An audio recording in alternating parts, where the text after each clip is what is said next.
introduction of EPC, what is Enterprise Product Catalog, which is the actually specific topic of communication domain. And after this class, we will specifically focusing on the communication domain. Okay, but before that, we have one topic left, which is type-head block. So let's first check that.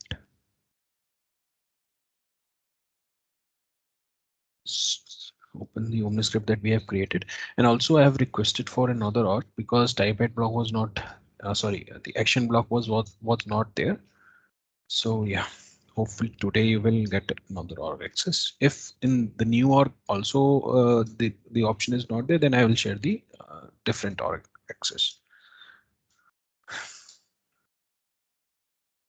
Speed.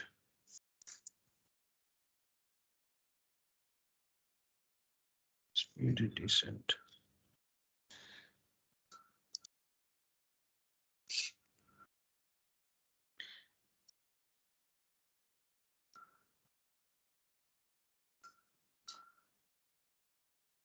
So meanwhile it is opening, let's first discuss what is the, yeah, it's opened.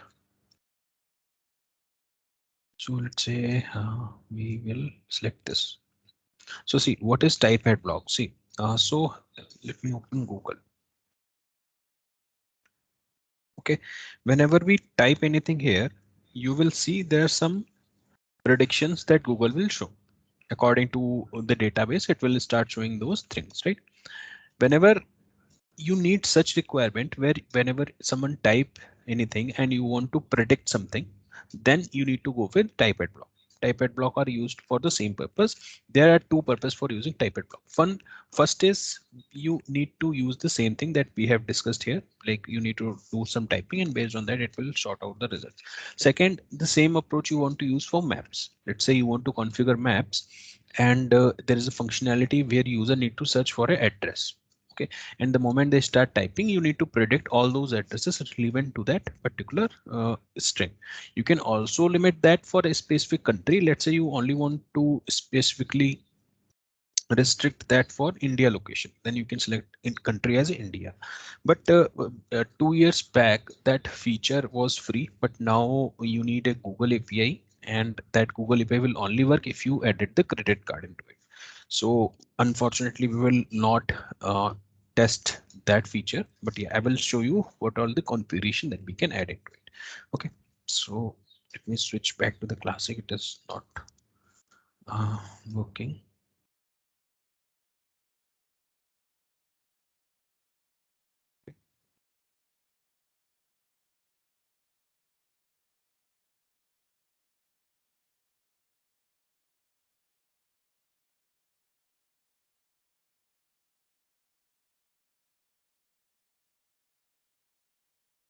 Okay, so for that you need to go to the groups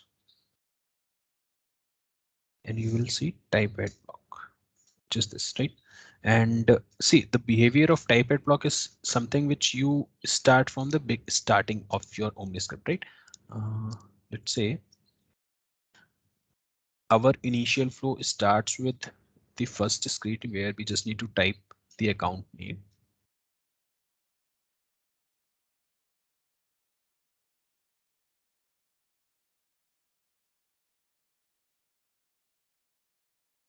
Right here we just need to type the account name and then it will work. So what we will do, instead of manually typing, we will remove this text, and instead of that we will use the type-head block, right?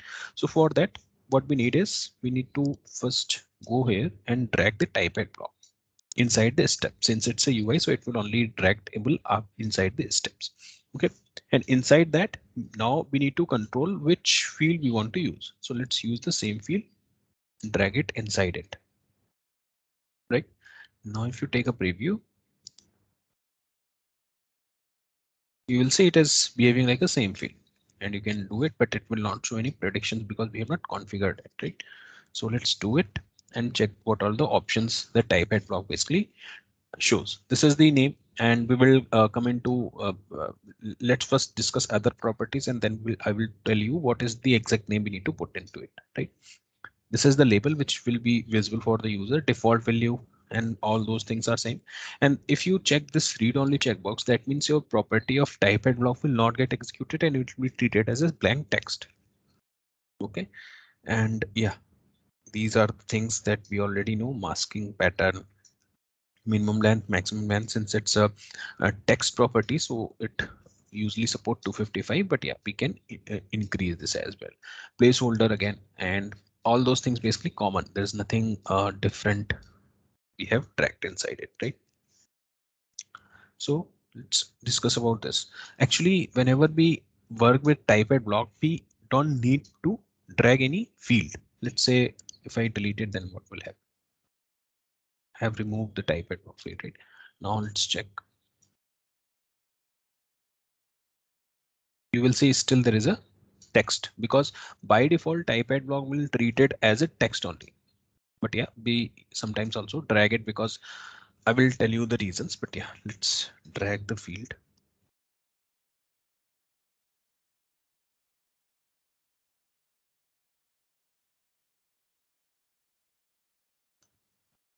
Okay.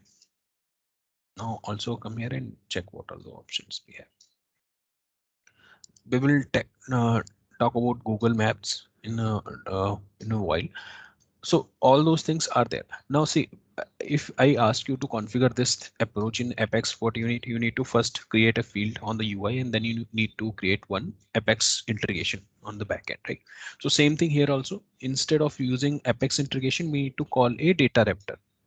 Okay, so yeah, we need to call a data raptor, and that data raptor will do the actions and then return back to the server. So let's check what all the data raptors configuration that we can do.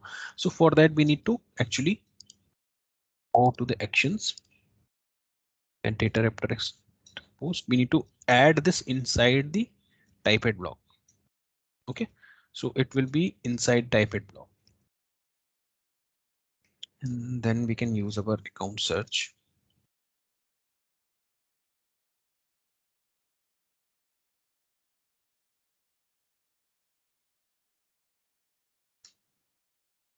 Yeah. So see, here we have written where account name is equal to sorry, detail name, which is the account name, is equal to this name, whatever we value give here. There is a whenever we work on a typed block and we call data raptor, there's a difference actually. What's the difference? Let's discuss that. In the output section, you can see we have a tree structure, which is details and then name, right? If I configure this data raptor outside somewhere and I want to dynamically access the value through this value pair, then I can directly add name, right? I can directly use name, go there, add a parameter, click on name, and whatever source I want to call, I can simply define that. But here it is a different behavior. Here we cannot actually access the value directly from this thing. We have to pick something from the output JSON, and we cannot access like that. Detail and then name. This thing we cannot do. Okay. Any questions? Guys, are you there?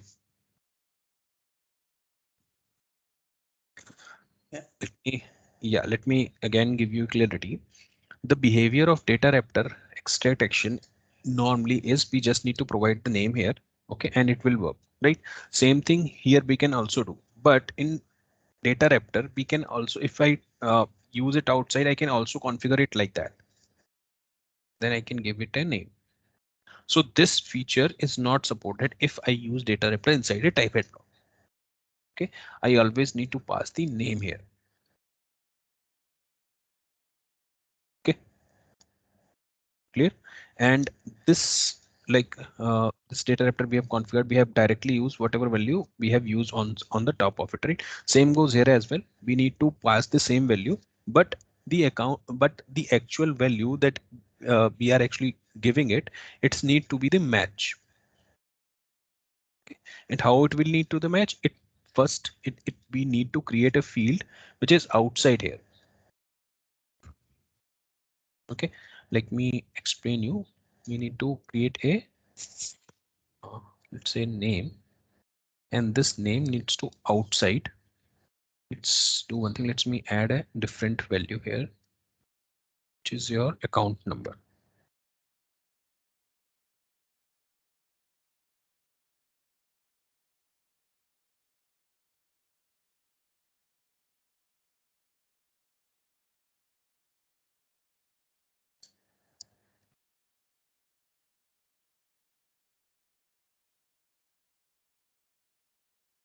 Okay, so we cannot access any value that is inside the tree. We need to access something which is outside tree, and that value we need to copy. Actually, it is account name we need to use because number will not work here, right? So let's make it to account name. Okay, and then we need to use it to name.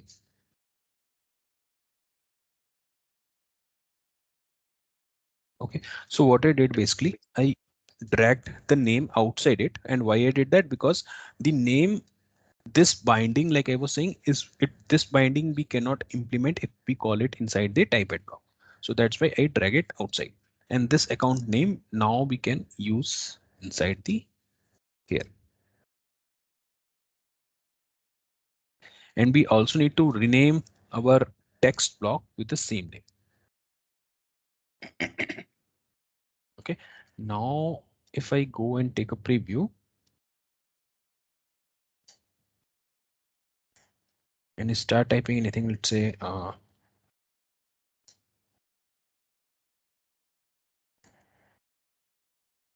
just a second.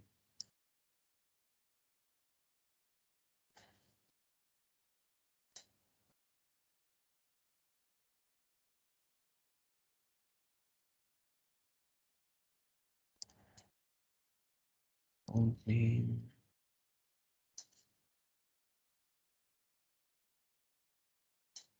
Yeah, actually this we don't need.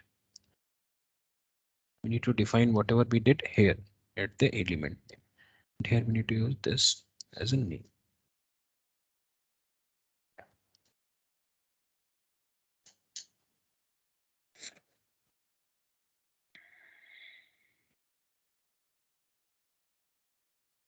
You can see it is doing the prediction, right? And whatever values it's written, we need to convert here. The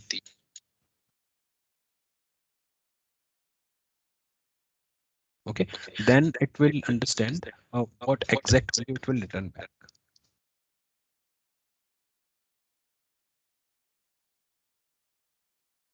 Okay, you can see now it is returning the value. Let's go and revise whatever we did. So first of all, we need to configure a data raptor. That data raptor should be the part of your typed block. That means we need to drag a separate data raptor and fit it inside this block. Okay. Second change that we need to do, we need to go to the data raptor. We need to whatever field that we want to display, right? Whatever field we want to display, we need to take that field outside this block, which is it is because it is not accepting the tree structure. I want to display account name. That's why I dragged it account. That's why I dragged account name outside the field. Okay. Then we need to go to the typed block. Whatever name we want to give, we just need to name it and label the exact value. And then we need to define the typed key, which will be the exact match of the external value that we have dragged it outside the path. Okay. Make sure this value that you want to use as a key, as a typed key, should not be part of any tree. Okay, that's one thing that you need to take care.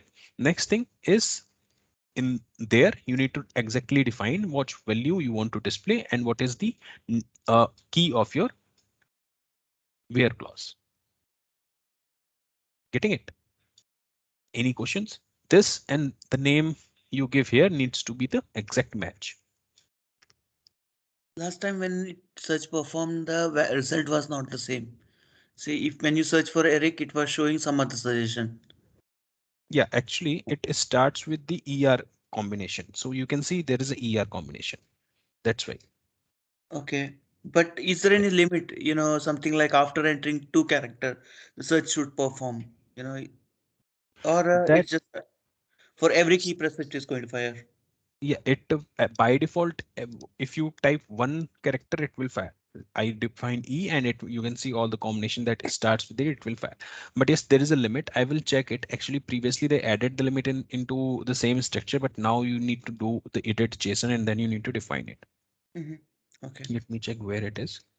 But yeah, there is a limit that we can use. I will check and yeah, tomorrow I will tell you which parameter we need to set. Okay, so that will be the basic use of type at block. Like you just need to type something and it will work like that only, right? And when you do the next, you will see the iterations will work accordingly because we have changed the definition. Then that's why it is not working. We need to actually rename it to account name.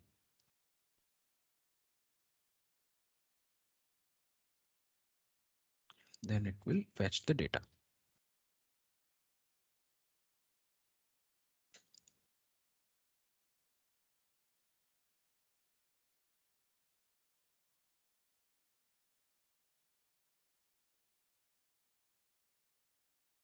Okay, you can see Eric and all those things will now working. So this is the first use case of using type at block. The other use case, like I was saying, is to use the Google API. So here, what previously happened, we need a Google API map key. You can create it by going apps.api.google.com. You just need to create a map key and you will get that key. It's not a big deal now. The problem is whenever we drag a key, it will not work. Why? Because it asks you to first activate the Google license, and for activation of your Google license, it asks for a credit card. Okay, so in if your project says and where you actually need to use this key, let me actually first give you that reference.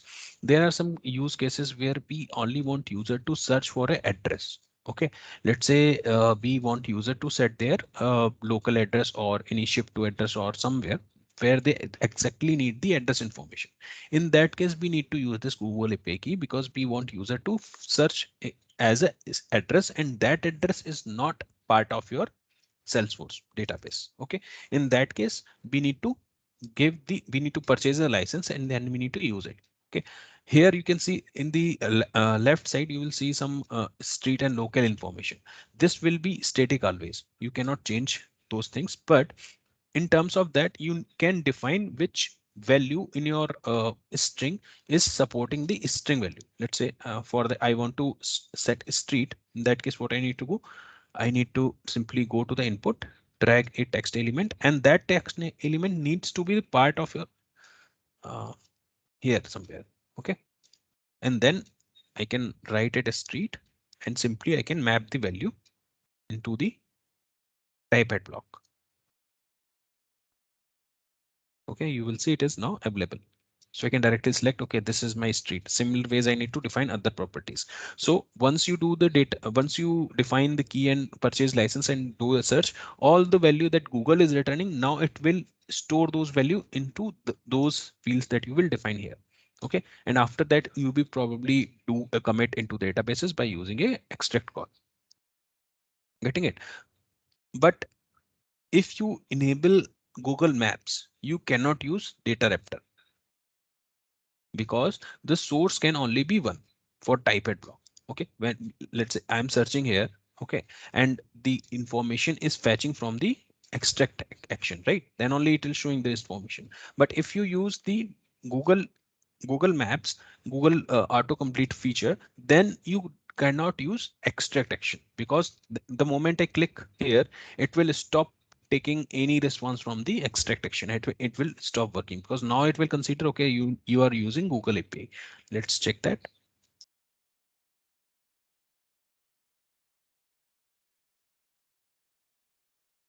See, start doing that. Google API warning, no API keys. So that means now start and the moment I do it, it asking me what is your location and all, right? It's start popping that pop out. It is the browser is trying to access your location. Why? Because we have now enabled the that. So you will see it is not working, saying Google cannot load. Something is messy here. So that's why I was saying whenever you use Google, then and obviously that is also fine, right? We cannot use two sources to query one database, right? That's why you have either use this or you use the data raptor extraction. So that's the first thing. Second is by default, this checkbox will be checked, which is hide maps. So what it will do is whenever we actually let me open the map.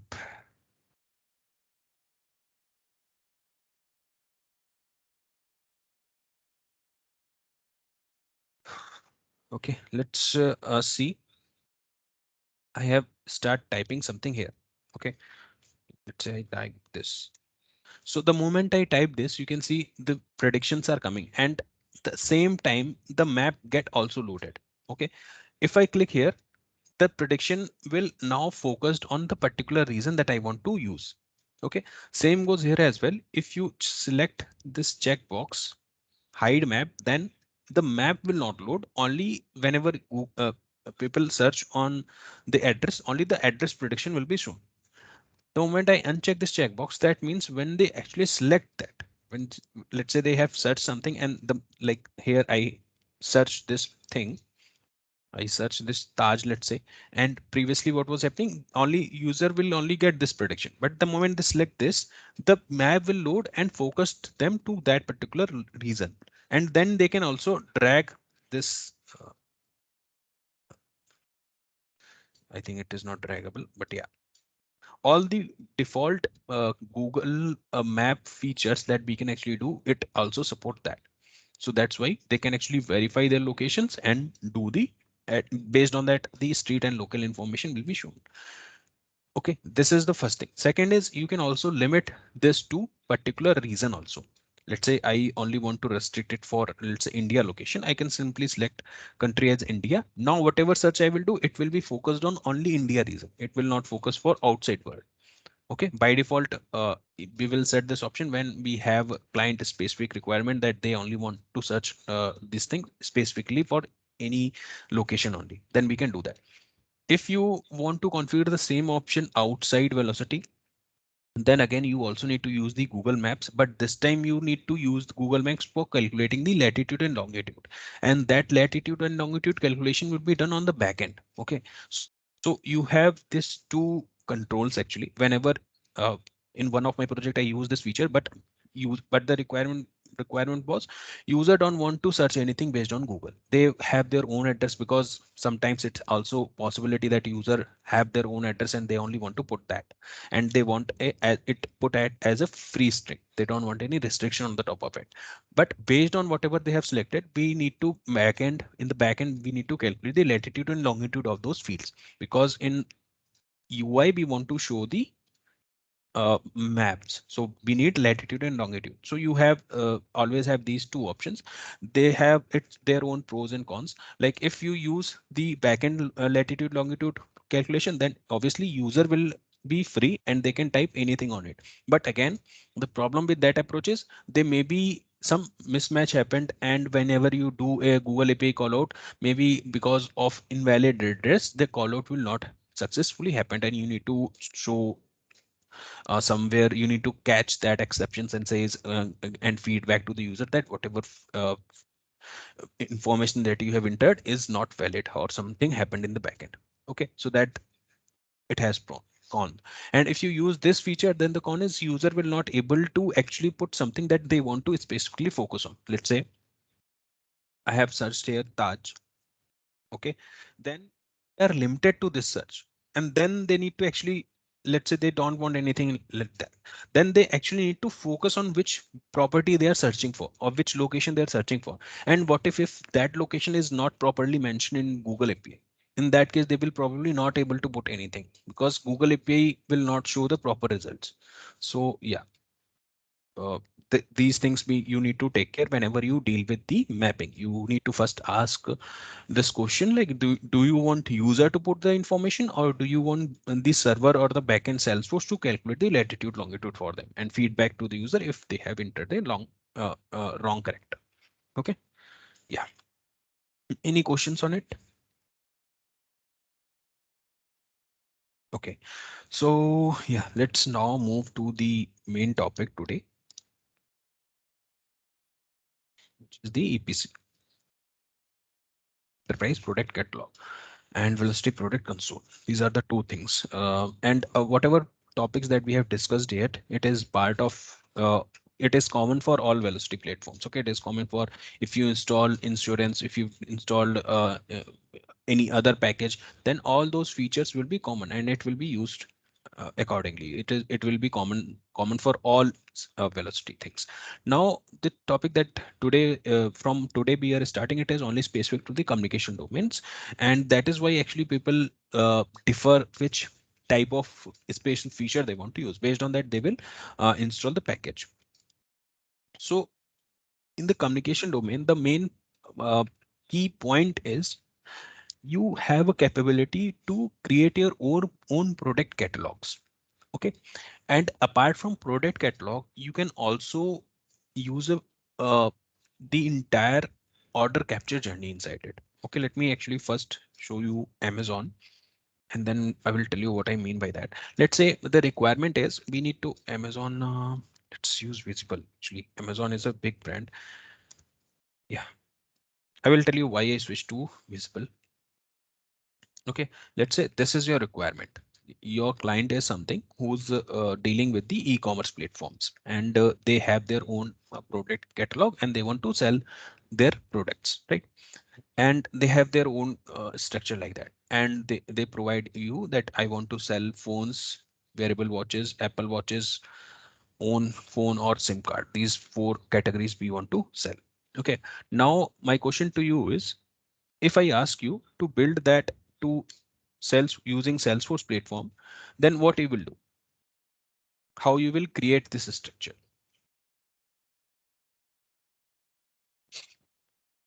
Maybe let's whenever such requirement come, we need to break it. Like so, let's break it down. For UI, let's say we will use LWC.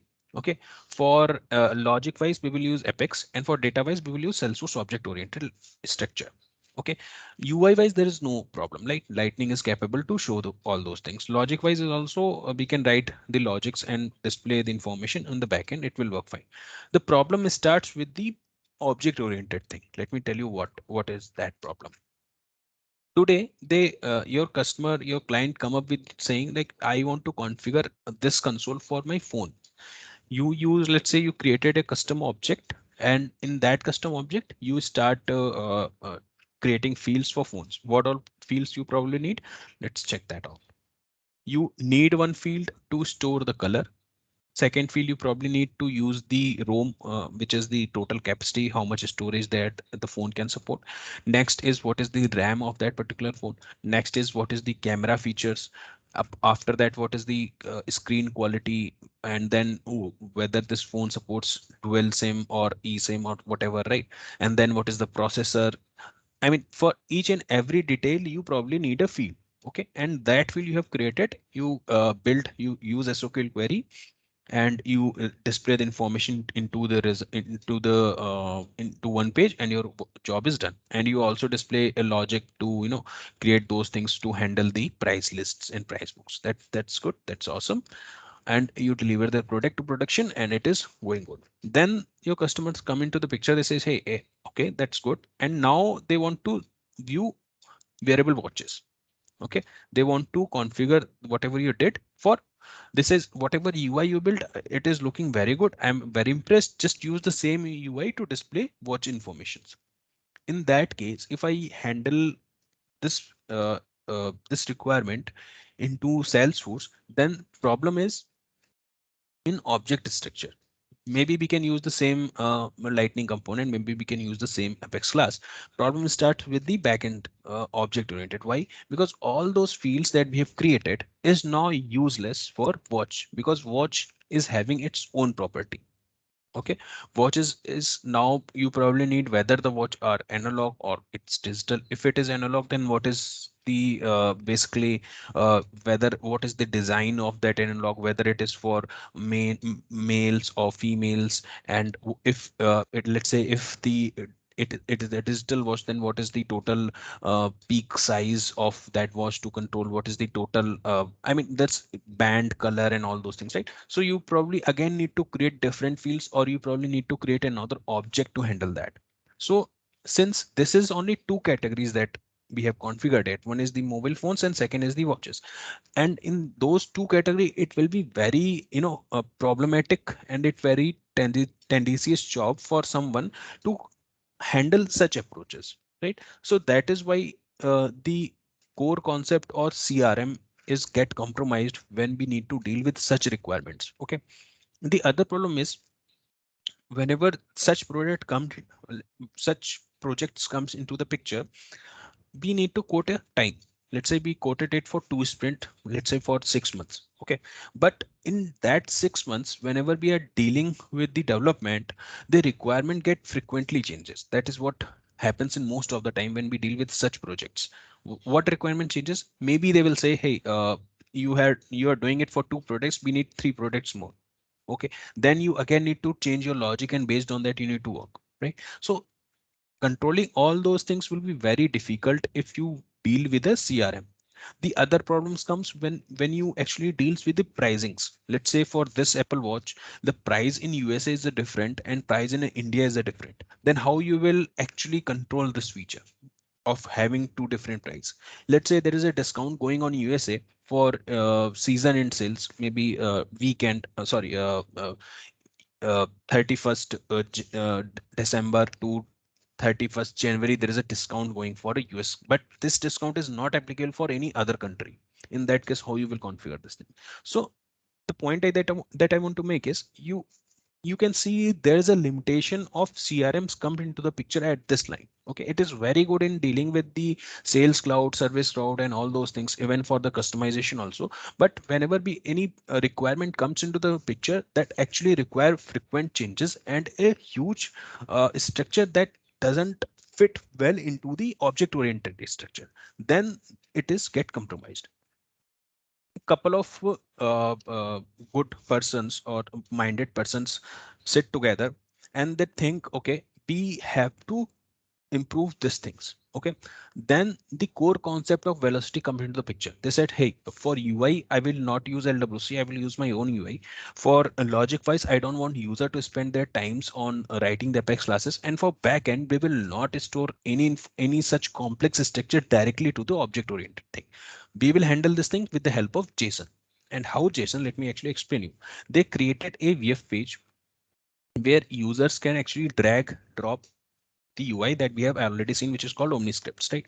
Apart from OmniScript, they also created a UI which is called cards that we will talk about after EPC. Okay, so there are two things in UI. First is the OmniScript, second is the cards. Apart from these two, they also created VF pages so directly there so that users can directly use whatever they have created. So for UI purpose, if you are not okay with OmniScript, you don't want to create, that's fine. You don't want to create any cards, that's fine. You can even use their own structure that they have created. We will check what that VF page or what that lighting component that they have created for us, where they have listed all their products. We'll check that. They also give us a option, let's say that says, hey, you don't want to create your UI, that's fine. You're not happy with whatever we created, that's fine. You can actually create your UI in nuts and pieces that we have given you. That means in one component, they have designed that component in such a way that we can call some of their methods and we can customize that their methods in our needs, based on our needs. Okay, so that customize option they have given. So that's the first thing in UI terms they have given. In the server side, they have already, like I told, we don't need to create any Apex classes or triggers because that is already handled. Third is the object oriented. So for that, what they did is they created one object, and that one object is only to store the JSON that they have created. Okay, the moment we actually start listing out our products, it asks you a couple of things. First thing it will ask is, what is the category? The first question that we have is, what is the category? Whether it is a phone, whether it is a wearable watches, whether it's a SIM, whether it is a home appliances, whether it's a kitchen appliances, whether it's a laptop, desktop, whatever it is. First thing it will ask, what is the category you want to place that product into? So we need to first create the category before we create a product. That's the first thing, right? And category is nothing but this. And if I now switch to the Amazon, now you can see what is the exact complexities of such platforms. You can see n number of things are here, right? All those product actually belongs their own customizations, right? So if we have such a requirement, which is actually very rare, but yeah, maybe if this is the requirement, then all the product that you're seeing here, we need to create their categories first. Okay. And there are also some product that is not physical product. Let's talk about that also, which is your Netflix, let's say. It is also a product, right? You have to run your entire order consumption process. What is order consumption? Let me give you an idea. Whenever you place an order in the back end, the the server runs some jobs so that user will deliver the product smoothly. Okay, there are a number of teams that involves to fulfill that order. We call it order decomposition process. We'll talk about it. We have another topic after EPC. We'll talk about order decomposition. So similar things, even if you purchase a physical product or you purchase a e product which is not physical, for both we need a proper tracking. We need to make sure whatever users are paying, they are paying it correctly. All those rules that we have created, like for let's say for Netflix in India it is charging 799, in USA it is charging a different thing, right? So based on the location of users, we need to properly manage the price. If there is any discount going, we also need to handle the discount part. If any season sales are going, then we also need to take care about that. And if let's say in some, let's say Netflix employees, if their employees are using their plans, we also need to give them some discounts if there is this employee discount like that. So all those things we need to apply. So the yeah, so for all those things they have created different VF pages or LWC components for us. And in the backend they maintain one JSON, and based on that JSON they are defining all those attributes, and that JSON is stored into a object. Okay, so all those things that I have told you, it most of the things will be controlled from this VF page. Okay, this VF page we call it velocity product console. Okay, and the entire concept we call it called EPC, enterprise product catalog. Let me write that EPC. And inside EPC that two uh, points, which is VPC, velocity product catalog, and second is VCPQ, which is velocity CPQ. Let me show you, or let me actually take a screenshot and paste it into Notepad. Paint brush.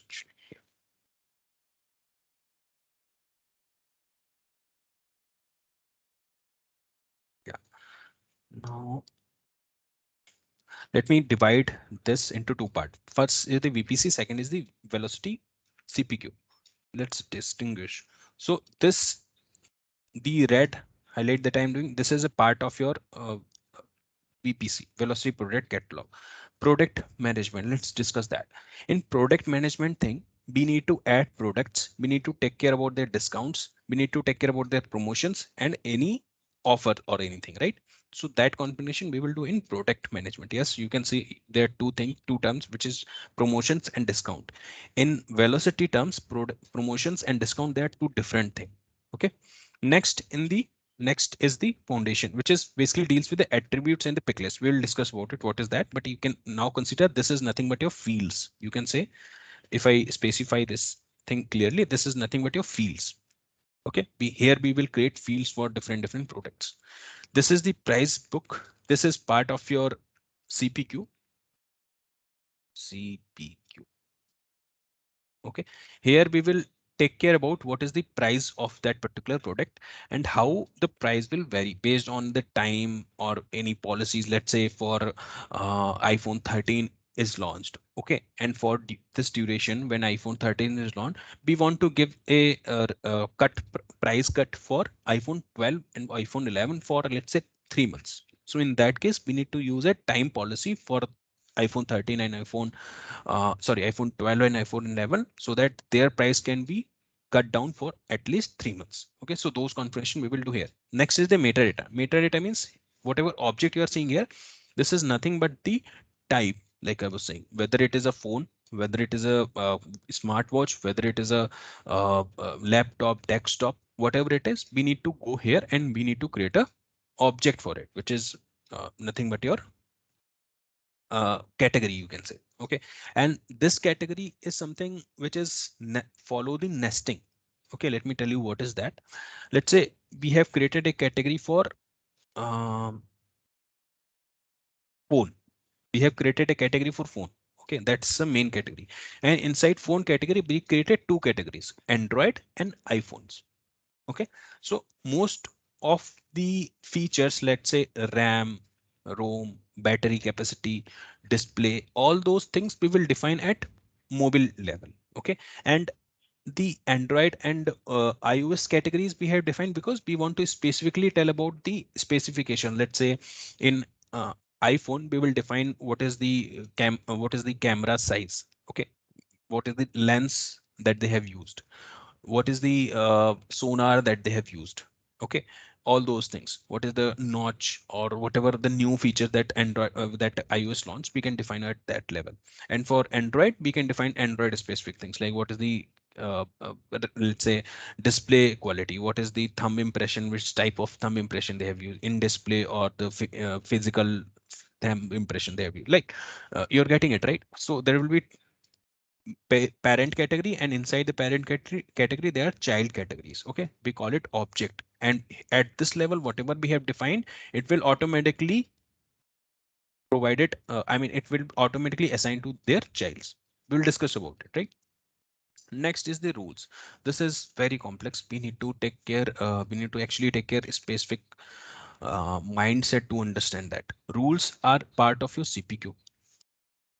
Okay, rules governs what is the actual price that gonna activate for a particular product. Okay, at one time there will be n number of price that can be activated for a product based on rules. Okay, this is something that we will discuss when we talk about it. But yeah, the rules basically tells what is the what price we gonna set for a particular product. Okay, based on reasons, based on discount, based on promotions, or after anything, what will be the actual price that user need to pay. Okay, whether it is a one-time payment, whether it is a recurring payment, all those things we can define under rules.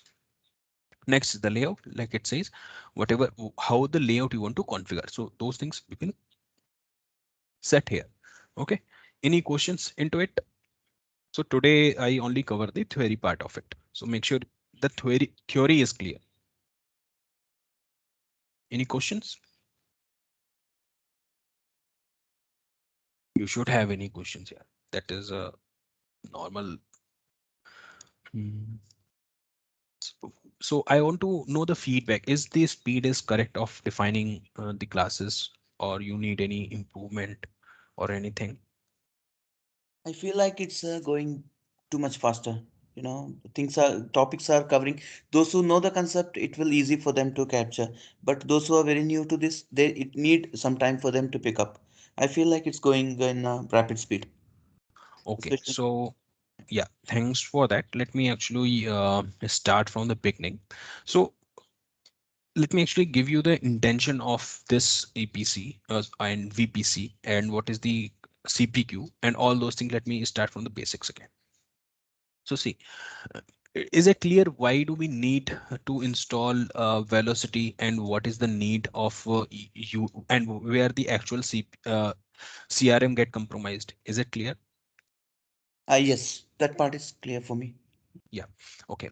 So see, apart from that, what Velocity does it, they basically store whatever we do the configuration, whatever configuration that we will do from tomorrow's class, it will get stored in a JSON. Okay, and that JSON is stored in an object. That part is also clear. Like it will create a record ID, and there will be couple of fields, and whatever we do here, they will change into that JSON and they will get it stored somewhere. Okay, so that is after that. This page is actually divided into two parts. One is to deal with the products. Products is something like that. whatever the product that you are seeing here. This is the product, like all how the product will look, what is the product image, what are the product features. Like let's talk about the mobile. Let's say, let me uh, open a mobile electronics.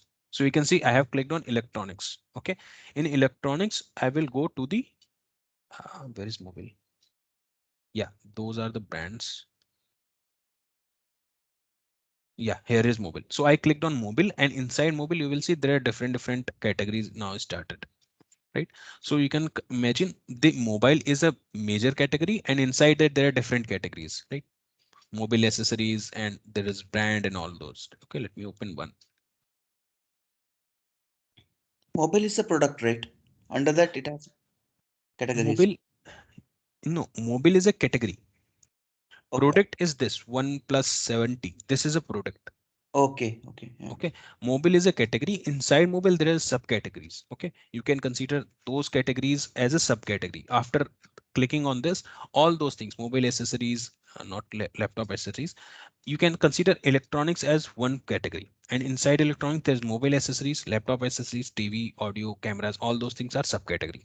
Inside mobile categories there are different categories, like mobile accessories, all those things, right? Whatever clicks that you can make, they are nothing but a categories. They are not products. Okay, products are those which actually have a buy now button. Okay. Okay, Yeah. so those are the products. And yeah, the point that I want to make is here, all those products we will control from this product management. Okay, and what are the features will be, we will control under that product management. Okay, next is the categories. Those categories we will create in metadata. They call it object. I call it category because category is more easy to understand. But yeah, you can also consider it as object. So all those things like electronics, under electronics, there is mobile, laptop, all those things you need to define under object structure, which is categories. But let me tell you this. In most of the time, we will, even in my project, I never created any category or any object structure. Why? Because those things are already defined. Okay, why? Because let's say someone is dealing with let's say camera parts. Okay, they are dealing with which type of camera they are selling. Maybe yeah, this is their product, let's say. In that case, they will, it's very rare that a company will switch from one product to other product. Okay, that is very rare, and whenever it happen, you need to create a category for it. Clear? Mm. Let's say there's a your client is dealing with the motherboard parts, in laptop motherboard parts. In that case, the object that you will define is motherboard parts. Okay, and they will actually, this is this point we don't need to take care. The business will take care about this. We just need to tell them, just divide the categories that you have. Okay, and those categories they will understand, and then they will say, okay, those are the thing you want to talk about is what is the category that the product we have. Then they will give you the list of categories, all those categories. The first thing that you need to do, you need to define those categories here. Okay, after that you define those categories, the next question comes into into the mind is, what is the product and how the product looks like, what is the product photos and all, right? That those things we will go configure inside this product. Okay, you will start, let's say they give you a phone camera category. Okay, the camera sensor category, you need to create an object type for camera sensor. Inside that you need to go to the product and specify the categories of the phone. Whenever you get confused, just make you follow this rule of thumb. You need to under product, you always need to define a record which is having a price. Okay, if there is no price, you don't need to define it under that. Clear? If, and then ask this question to you, if they have price, they says yes, there is price, then define one product. Okay, and let me confuse you, you need to define two products. One product which user is selling, second product which you want to use for the internal purpose. Okay, it may be confusing at this level, but yeah, when one product is this iPhone, sorry, iWatch, this is one product. User need to click and buy it from here. This is something which user is saying. Second product that we will create is for the decomposition of that product. Okay, that product we will create where we need to define some additional information which we cannot display into the UI. Okay, those information, what will be those information, we'll talk about when we reach to that point. But yeah, those products we call commercial products. Okay, sorry, those products that you user are seeing, we call it commercial products, and those blank products that I was talking about, we call it technical products. Any questions here? I give a pause to think what I said. It's like a looks like a bundle in a sense. One will be the actual product, another will be the technical, which supports the actual product. Correct, correct. And whenever we process the order decomposition process, we will refer the technical product only. Okay, technical product is having some features which we cannot display to the UI. And what I mean by UI is something which is called the commercial product. We cannot define those features to the commercial products, but we need to keep those features because we want to process that order. Could you please Okay. give an example, real-time example, in a simple, like in a like non-technical way? Okay. So see, let's say this about this watch. So as a commercial product, we need to display what is the color of this watch, what are the specifications basically that we normally as a customer will see whenever we buy a product, right?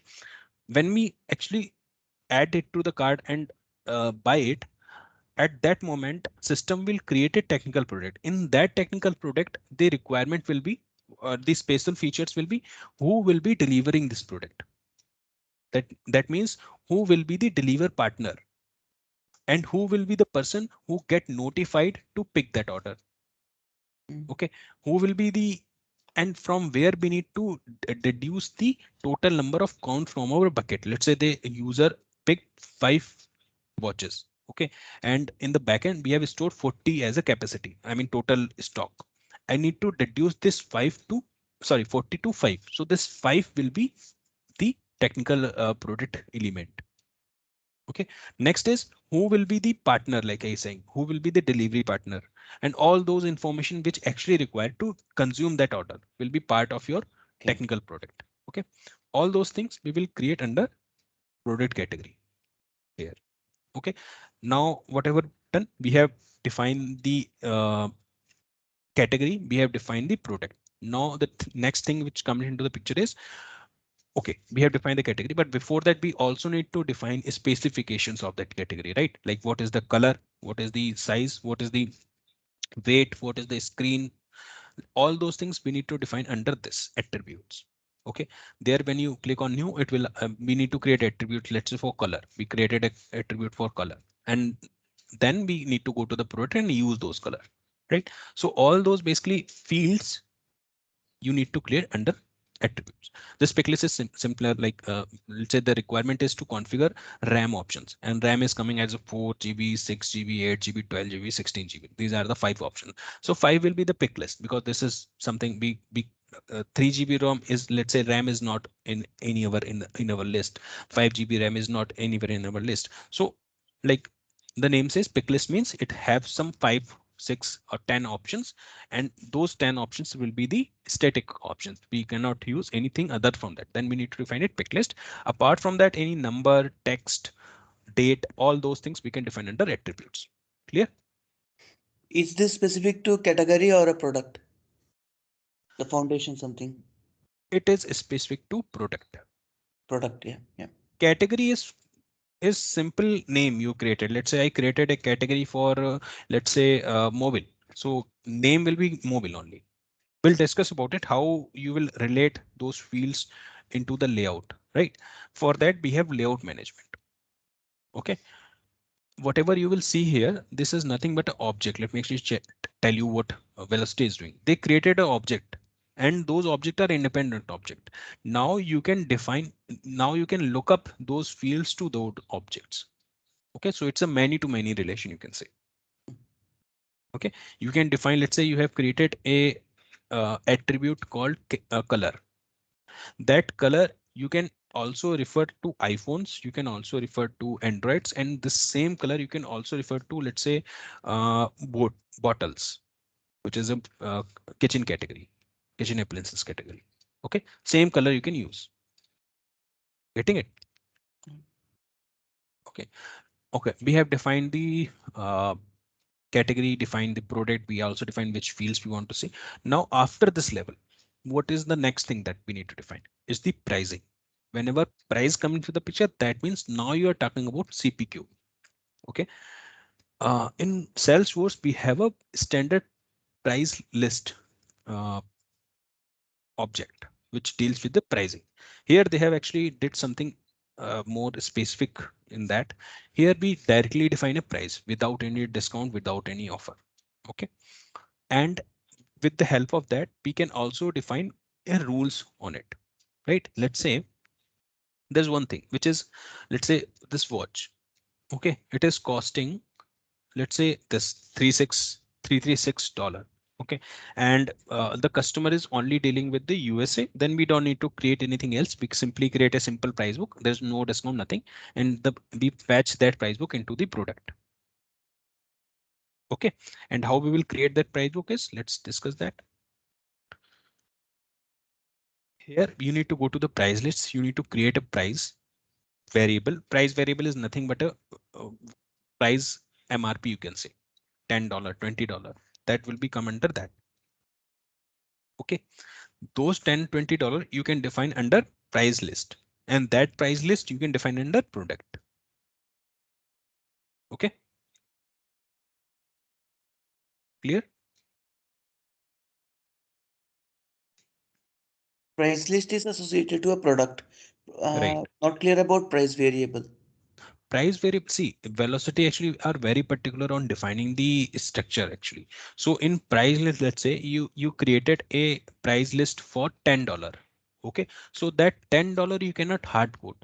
That $10 you need to define the price variable, so that that $10 you can use for other thing also. So actually they make it like that only. I'm not sure why they did that, but price variable is something that hold only the price information, which is $10, $20, $30. That they make a record for that entry as also, so that you can reuse it somewhere also. So let's say you want to define it $300. So first you need to create a variable for $300 also. That is a record in Salesforce. $300 will be created here, and then that $300 you can look up into price list. Getting it? So in price list, normally we simply there is a, if you think it like in price list, there is a field for price where you define 40 or 30 or 300. So that is not available here. You need to first define a variable which is price variable. This variable only store the number which is 300, 200. What will be the actual price of your particular product? So that price will be created under variable, and that variable will be used into the price list. Clear now? Yeah. Yeah. And that price list will be used into the product. So that is the basic feature, like no discount, nothing, anything, just the simple thing. And if we need to define discounts, then obviously we need to go to the discounts and promotions. After this level, once we define the MRP, you can say, then the all those things will come into the picture, like how we will cut down the price and how will be the rules will be applied. Let's say there is a discount going for 5%. Okay. So we can simply create a discount and we can say the 5% is off and it is globally set. But let's say we have additional 10% discount for let's talk about this. Let's say someone who work on TCS, Tata Consultancy Services. Okay. They will, for all Tata products, they will provide you 5% additional discounts if you are a Tata employee. Getting it? So for that purpose, we again need to create a discount, but we need to rule it like that. If the user is only a Tata employee, then only apply this additional 5% discount. Otherwise, only give him flat 10% discount. Okay. So all those things where you think there is a where clause, you need to create a rule. Where could be anything. It could be based on any location. It could be based on any spatial condition, or it could also be if specific to the direct user. Okay, let's say you have 1,000 users, and in that 1,000 user you want to make a category for those 1,000 user based on any machine learning algorithm, that only those 200 users are someone who's interested on purchasing that particular product. If we provide an additional discount for those only 200 users, okay, in that case you also need to create a rules on it. Okay, and obviously there's something called time, because discount and promotion will, it's not like it will always applicable. There will be a time limits, right? Season sale or something, those things we can define under time plans and time policies. Don't worry, we will discuss all those elements in depth when we actually go and configure them. As of now, the intention that I want to make is what is the purpose of those blocks and what is the use of entire EPC. Mm. Okay. Apart from EPC, there is something called order management process, which whose work starts when user click on order button. After submitting the order button, we need to run some rules.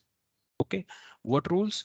To consume that, sorry, to decompose that order. Mm. We will discuss about it after EPC. It is also some complex job, but velocity is one of the tool which makes this process as smooth as it can be. But since it's the entire process itself very complex, so obviously it will be complex. So yeah. Okay, so the topic that we will discuss is EPC, then we will talk about order consumption, and then we will talk about the UI, which is called the card layouts. Okay, those things will be there. So yeah, let's start the actual practice from tomorrow. Okay, yeah, okay, thanks. You guys need to pay little extra attention on initial discussions, because those will be the actual base to understand the rule. If we miss any topic, then we will not able to understand this properly. Okay, so I will try to, and also stop me the moment you feel that I'm going too fast, because yeah, sometimes I feel it is okay, but yeah, as initial view, I can understand. But yeah, just stop me and ask me the questions the moment you have any questions on it. Or you can also go to this recording and revise those topics, and then you can also ask. All right, let's discuss those things tomorrow. Okay, thanks. And I have one question. Mhm. This last week away, I haven't see any assignment. Yeah, assignment I forward to add. I will add it today. Okay, okay. Okay, so today you can expect assignments and a new org. Those two things you can expect. But it will be really helpful if you share by Friday, at least, so that we'll get 2 days to see it. Huh, I can understand. Yeah, I actually completely forgot to add this assignment. I was thinking I was attaching the time I was attaching the recordings. I was doing that, but then something else come into the picture. Then I forgot to do that. But yeah, you're right. I will add it on Fridays on. Yeah. And second thing, I can see the recordings, that is not say like last to last week we talked about something, something about the lightning, sorry, action block. Sorry, yeah, action block, I think. That's the topic we discussed, right? But when I Mhm. see class recording, it was saying email action and OS out. Is that something I took it wrong or the No, top? it is 13th recording, right? 13th, then email action and OS output. Basically sometime I'm not able to see like whatever we discussed on a call, and when I play the video it was not same.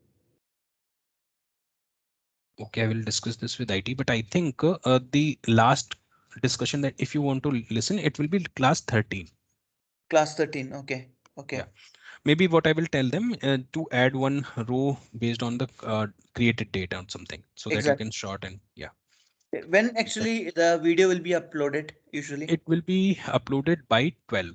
So because this is 9, 2 hours it will take to consume the videos, and then they will upload by 12. Or sometimes I also upload it. They will inform me that I need to upload it. Okay, So by 12, I mean within 3 hours, the video will be uploaded. okay, okay, yeah, great. All right. Any other questions? No, nothing from my end. Yeah. Okay, then yeah, let's discuss